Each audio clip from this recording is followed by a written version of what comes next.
Hey there, guys. How's it going? It's Jules. This is my mate Koki, My man. and yeah, my man. Um, and I'm just gonna add a little bit of value.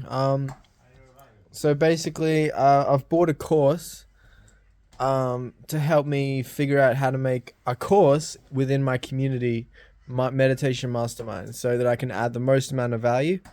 And that I've been changing my mindset around business. So you do it to help, not to sell. And I never had that. I never had that.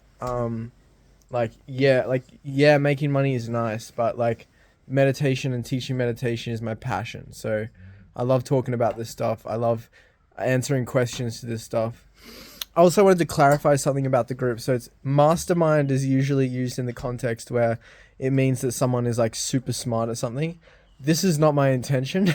So I didn't mean for it to be like meditation mastermind, Julian Kaepernick. He's a mastermind at meditation. Like, I'm not enlightened. I can't even claim that. So I can't even begin to claim that. But that's not what I mean. I mean, it's a place where people with like similarities come together for one similar cause, for one goal, for one vision, for one niche.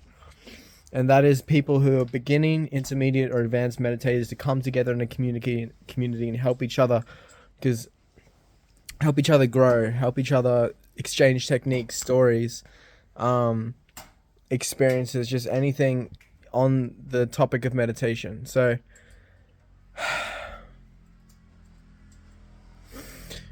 what you want to do is you just want to invite. So there's so many different techniques, and it's like, which one do I start with? Well, the first thing you need to know is it's now over how, okay? And there's no right meditation. So that kind of contradicts each other. It's like now over how, okay, that's a technique, but you're saying there's no right one. So why would you give a technique when you got to just like experiment? He who experiments the most wins, as Ty Lopez says. So you got to experiment, figure out what works for you, and do that. I find it's all comes down to the acronym KISS. Keep it simple, stupid. That's not offending. That's not intended to offend anyone. It's just supposed to drive home the point that you need to keep it simple. Um, so yeah, so for me, it's just moving the body and breathing, just super simple.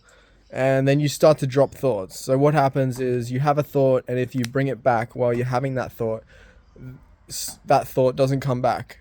It's patterns. There's patterns of thoughts. So you may get a thought like, for example, you might be like, oh, what if this goes wrong, or what if that goes wrong, and it comes up and it appears to shapeshift and be in different like content contextual existences. But basically, if you get rid of that what if, then all the what ifs fall. You get rid, you cut the tree, you pull the roots out, the tree's not gonna, or you cut the tree at the in the trunk, and then all the branches and stuff fall down.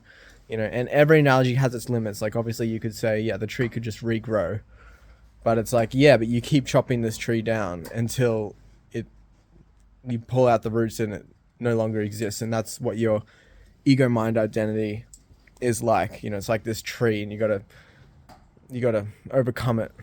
Anyway, so yeah, so just like experiment. I'll give you 3 techniques that you can take home right now. So the first one is self-inquiry. So self-inquiry is basically where you kind of just have a light intention, asking yourself, who am I?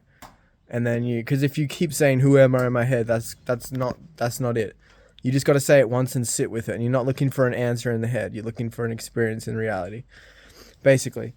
And so you say, who am I? And you kind of just wait. And then you let yourself wash yourself of yourself, as Rumi says. Be melting snow, wash yourself of yourself.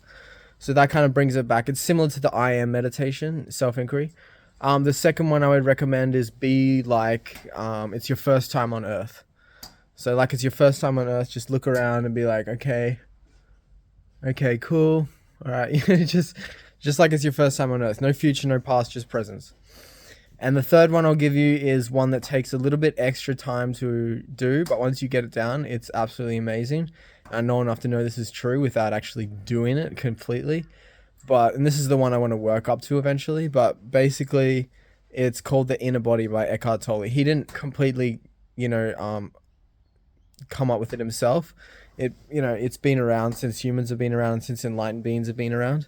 But basically, it's you hold your hand up, you close your eyes, and you say, "How do I know my hand's still there?" You say, "Because I can feel it." You get that feeling, you spread it to the rest of the body, and then you increase the intensity. So basically, yeah, you're just gonna be feeling your inner body, and then it just keeps you present. So that's a really good one. Owen Cook uses it. Eckhart Tolle uses it. Super powerful technique. Anyway, I'll leave it at that. 5 minutes, and hope you're having a good one. You got this. You got this. Peace.